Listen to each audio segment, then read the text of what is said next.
किसी को बाहर नहीं निकाला जाएगा, उनको बस सर्टिफाई किया जाएगा। अननेसेसरी घुसपैठिए हैं, उनको शायद वो नागरिकता ना मिले। देखिए ऐसा है कि कागज नहीं दिखाऊंगा, ये जो है गलत सोच है। अगर जब आप रह रहे हो यहाँ पे 20, 25, 30 साल से शुरू से रह रहे हो तो आपको प्रॉब्लम क्या है? You show your document and finish it off. All Muslims are good, brothers हैं, दे आर ऑल ब्रदर्स। सोच हमेशा सारी पार्टी के देशहित में होनी चाहिए। अब इस समय हमको लगता है बड़ा डेस्परेट हो गई हैं, वो खुद कंट्रोल नहीं कर पाती कि मैं क्या बोल रही हूँ क्या नहीं बोल रही हूँ। हमारे आदरणीय प्रधानमंत्री जी बड़े ब्लेस्ड हैं, वो 3.5 घंटे में फ्रेश हो जाते हैं। तो दीदी को ये सोचना चाहिए कि अगर इस बार नहीं जीतती हैं तो there is always second chance. Why so much desperate कि आप उल्टा सीधा बोलना कि आपकी छवि खराब हो जाए। मुझे तो लग रहा है कि भाजपा सरकार बना लेगी। नरेंद्र मोदी जी अपने आदरणीय प्रधानमंत्री जी की सोच प्रो नेशन है, मतलब ये कि honesty is the best policy, वो उनके दिमाग में है। दोस्तों नमस्कार, आज हम बात करेंगे बंगाल की राजनीति को लेकर के। आज हमारे साथ जुड़ रहे हैं प्रोफेसर डॉक्टर विवेक गुप्ता जी, कार्डियोलॉजी हैं, और बाकी इनके साथ जो बड़े बड़े लोग हैं वो इनसे कंसल्ट करते रहते हैं और उनके क्या विचार रहते हैं, क्या चर्चाएं होती हैं उस दौरान, वो सारी चर्चा करेंगे। सर, आपका हमारे चैनल पर जुड़ने के लिए बहुत बहुत धन्यवाद। Thank you very much I am in Calcutta. Basically, I am Professor Dr. Vivek Gupta. I am cardiologist in Apollo Hospital, New Delhi. But during last 21 years of my stay in Delhi, before that I was in France. और उसके पहले मैं लखनऊ रहता था। तो जो हमारे साथ सोशल जुड़ाव काफ़ी लोगों से है, और it is my privilege and I feel happy that I know almost everybody.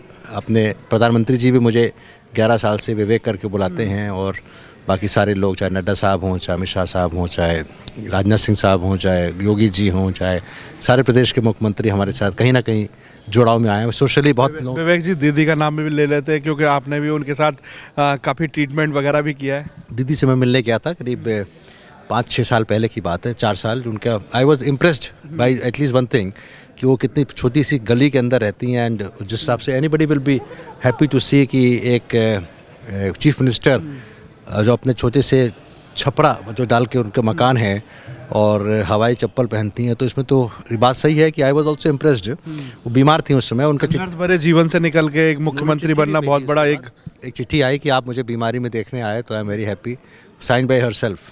But that was few years back. But politically मैं ज़्यादा नहीं बता सकता, लेकिन जैसा कि वेस्ट बंगाल को मैंने देखा, मैं कलकत्ता कई बार आ चुका हूँ, हमारी कॉन्फ्रेंस होती रहती हैं, तो मैं तो बहुत सालों से कई बार आ चुका हूँ यहाँ पे लेक्चर देने के लिए या कार्डियोलॉजी कॉन्फ्रेंसेस के लिए। तो जैसे कि अभी शिवेंदु अधिकारी जी के साथ बैठे थे, हम लोग बात कर रहे थे, मैंने ये हेलो डॉक्टर्स कॉन्क्लेव किया, बिकॉज कैलाश विजयवर्गीय साहब हमारे फैमिली, उन्होंने कहा कि डॉक्टर साहब अगर रैली वैली में आपको कोई फ़ायदा नहीं आने से आप एक डॉक्टर्स का कॉन्क्लेव करिए। बिल्कुल। तो हेलो टू डॉक्टर्स। तो रिस्पॉन्स कैसा लग रहा है? मेरे दिमाग की उपज है, और I am very happy to see कि पहला जो 4 तारीख को किया, आज दूसरा 11 तारीख को हुआ है, 12 तारीख को। तो अलग अलग डॉक्टर्स के लोगों को पर्पज़ ये है कि you know better than me कि शायद कलकत्ता या वेस्ट बंगाल का डेवलपमेंट जो होना चाहिए था, या दीदी अकेले हो सकता है अच्छी हों, लेकिन उनकी पार्टी की सोच जो है वो शायद हमारे देश के पूरी तरह हित में नहीं है। There are multiple factors. एक आदमी अकेला होता है, एक पार्टी की सोच होती है, जैसे कि अपने भारतीय जनता पार्टी में मोदी जी की सोच है, लेकिन उसके पहले जो शुरुआत करी थी अपने अटल बिहारी वाजपेयी जी ने, LK अडवाणी साहब ने, और मोदी जी ने उसको आगे बढ़ाया। तो वो सेम सोच, लेकिन वो प्रो नेशन सोच है, माने कि देश के हित के लिए सोच है। और इनकी पार्टी की सोच क्या देश के हित के लिए, इस पर क्वेश्चन मार्क है। मैं ज़्यादा टिप्पणी नहीं कर पाऊँगा क्योंकि बहुत ज़्यादा मैं TMC के नेताओं से नहीं जानता। लेकिन आज के प्रोग्राम में त्रिवेदी जी भी आने वाले थे, जितेंद्र त्रिवेदी नाम है उनका, जो पहले TMC में थे, हमारे पर्सनल दोस्त हैं। उन्होंने कहा था, वादा किया था कि मैं आऊँगा, लेकिन I could not call him. शायद वो बीजेपी में जुड़ गए हैं इस समय, ऐसा सिचुएशन है। विवेक जी, कैसे देख रहे हैं कि जैसे आपके पास बड़े बड़े दिग्गज लोग आते रहते हैं, चर्चाएं बहुत होती होंगी, अंदर की बातें निकल के भी बाहर आती होंगी क्योंकि आप बहुत पारिवारिक जुड़ाव में रहते हैं, तो क्या लग रहा है अब की बार बंगाल का माहौल, और क्या जनता का मूड क्या निकल के आ रहा है? देखिए, मुझे तो पूरी तरह लग रहा है कि पूर्ण बहुमत आएगी। उसका 2 रीज़न है। एक तो ये कि 10 साल अभी जो दीदी ने काम किया है, वो शायद जनता चेंज चाहेगी, और थोड़ा सा जैसे पार्टी की सोच एक्सपोज हो चुकी है कि आप मतलब एक ग्रुप को लेके आप चुनाव जीते। एक ये चुनाव जीतना अच्छी बात है, it's always everybody wants to do it.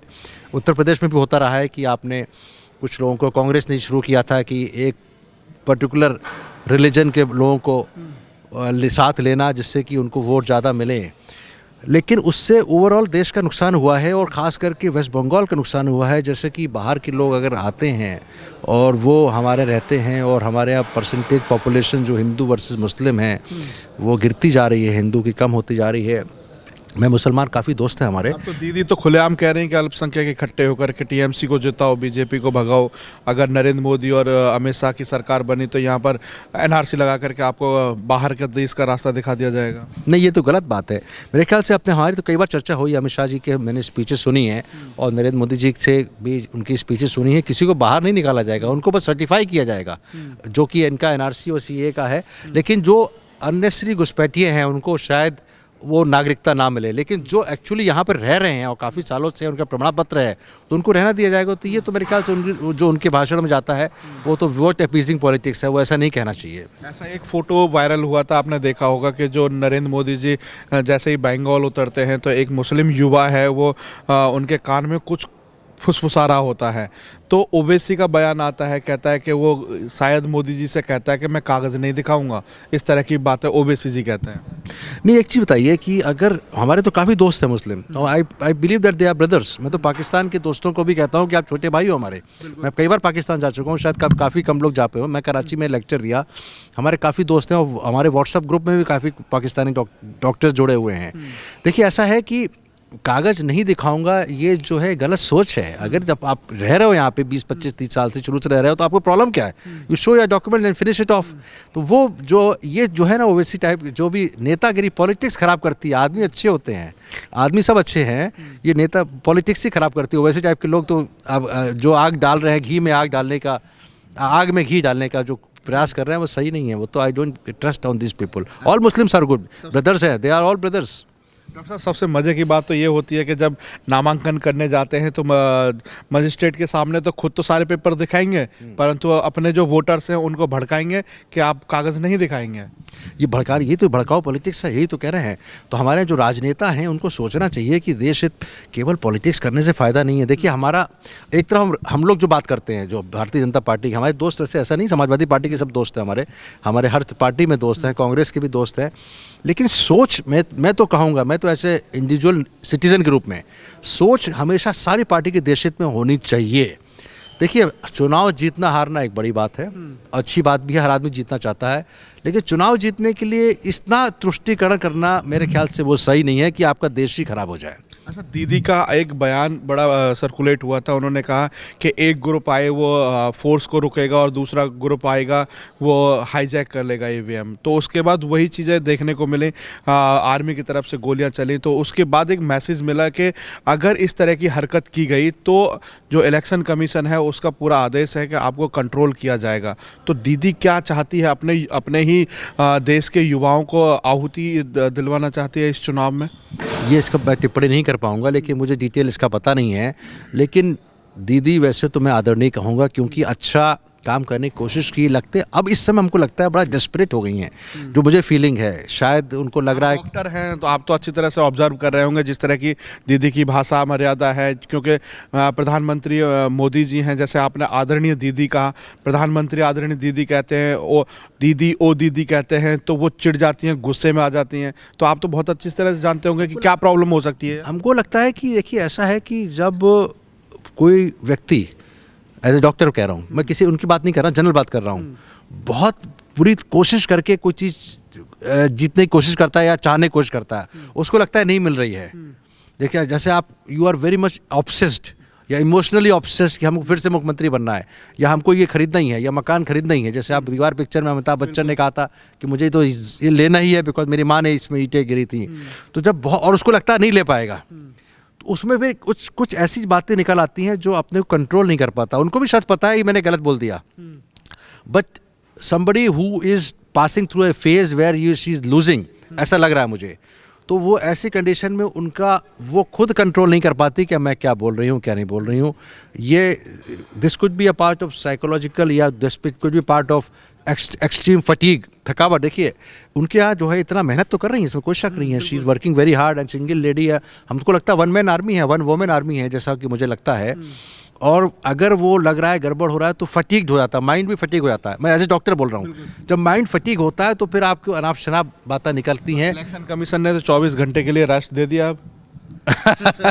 Rest is important. देखिए, आप अगर पूरी नींद नहीं लेंगे, हमारे आदरणीय प्रधानमंत्री जी बड़े ब्लेस्ड हैं। मैं तो कई बार उनसे कहा तो नहीं, लेकिन हमने कई बार बोला, वो 3.5 घंटे में फ्रेश हो जाते हैं। मैं तो मुझे 6 घंटे 7 घंटे चाहिए, मुझे खुद एज डॉक्टर, और हर आदमी चाहिए। अगर कोई आदमी सो नहीं रहा है, नींद नहीं पूरी हो रही है, थकावट हो रही है, टेंशन हो रहा है, तो गलत बातें निकल आती है। मेरे ख्याल से उनके वो दिल की बात नहीं है, वो दिमाग से निकल जाता है। वो बात दिल सोचता है कि यार ये गड़बड़ हो गया। हाँ हाँ, वो जानती हैं। मतलब झुंझलाहट में ये सब चीजें, ये वर्ड बहुत अच्छा आपने पब्लिक के लिए पूछा। एक झुंझलाहट हो जाता है, उस झुंझलाहट की वजह से ये ऐसा हो गया। डॉक्टर साहब की तरफ से क्या सजेशन होगा दीदी जी के लिए कि क्या रेस्ट की प्रॉपर रेस्ट ले लिया जाए 2-4 दिन के लिए?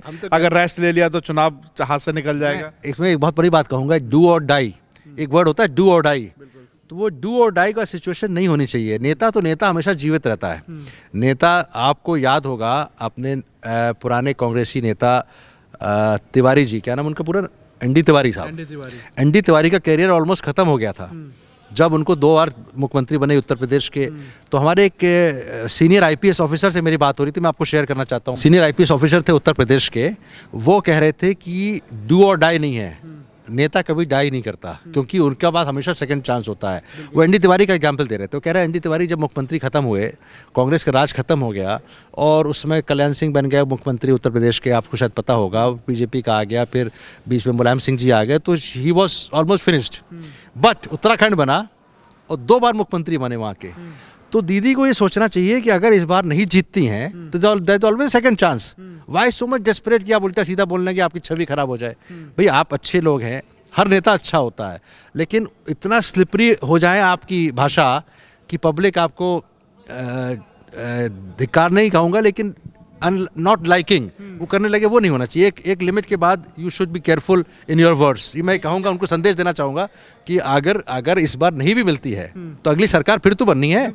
कोई मृत्यु थोड़ी हो रही है, it's not a political death, you can always jump back. अब जैसे मुलायम सिंह यादव नहीं, मायावती बनी, मायावती के बाद फिर अखिलेश आ गए, अब बीजेपी चल रहा है, अखिलेश जी से बात होती, कहता हम तो फिर सरकार बनाएंगे। तो कभी पॉलिटिशियन कभी खत्म नहीं हारनी चाहिए। हाँ, और पॉलिटिशियन कभी खत्म नहीं होता, वो तो हमेशा चिंता रहता है। अपोजिशन बैठ के आप काम करिएगा भाई, काम आप, अगर आपको देश हित के लिए काम करना, बंगाल के हित के काम करना है, अगर बीजेपी पावर आ भी जाती है तो आप उसके हित में काम करिए ना। फिर आप एज ए अपोजिशन की बड़ी महत्व होता है कि गलत काम ना हो जाए, तो आप एज ए अपोजिशन लीडर बैठ जाइए, क्या दिक्कत है आपको? बिल्कुल बिल्कुल। अच्छा, तो क्या देख रही है आपकी जनता? आपके हिसाब से क्या लग रहा है कि एनालिसिस देखा जाए, क्योंकि आप काफ़ी बड़े बड़े दिग्गज लोगों से मिले हैं, बाकी चीज़ें निकल के बाहर आ रही हैं, प्रशांत किशोर कह चुके हैं कि भाजपा सरकार बना रही है यहाँ पर, और बाकी चीज़ें क्या दिखाई दे रही है डॉक्टर साहब आपको? मुझे तो लग रहा है कि भाजपा सरकार बना लेगी। 2 रीज़न है, 10 साल राज्य कर लिया, एंटी इनकम्बेंसी हो ही जाती है भाई। 3 बार शीला दीक्षित बन गई, वो अलग बात है। 3 बार, तीसरी बार चुनाव जीतना आसान नहीं होता है। तीसरी बार तो उस समय कांग्रेस की लहर चल रही थी, इस बार बीजेपी की लहर है, तो आपको सोचना चाहिए कि ठीक है, इस बार नहीं आती कोई बात नहीं है। लेकिन अब मैं टीवी पे बंगला बोलती हूँ, वैसे मैं समझ नहीं पाता हूँ। कई बार कहती हैं कि भाई नहीं, टीएमसी आ रही है और बीजेपी नहीं आ रही है, ये सब क्या फ़ायदा, बचपने की बातें हम तो लगता है। तो अगर इस बार नहीं भी जीत के आती हैं तो उसमें कोई इतनी बुराई नहीं है जितना कि आपको, भाई जब किसी को कैंसर हो जाता है, मैं डॉक्टर हूँ, लाइलाज कैंसर हो जाए, लाइलाज हार्ट फेलियर हो जाए, लाइलाज स्ट्रोक हो जाए, तो आदमी डरता है। ये तो कुछ नहीं हो रहा है। तो आपकी पार्टी है, आप पार्टी के मुखिया हैं, आपको आगे की बहुत लंबी इनिंग खेलनी है।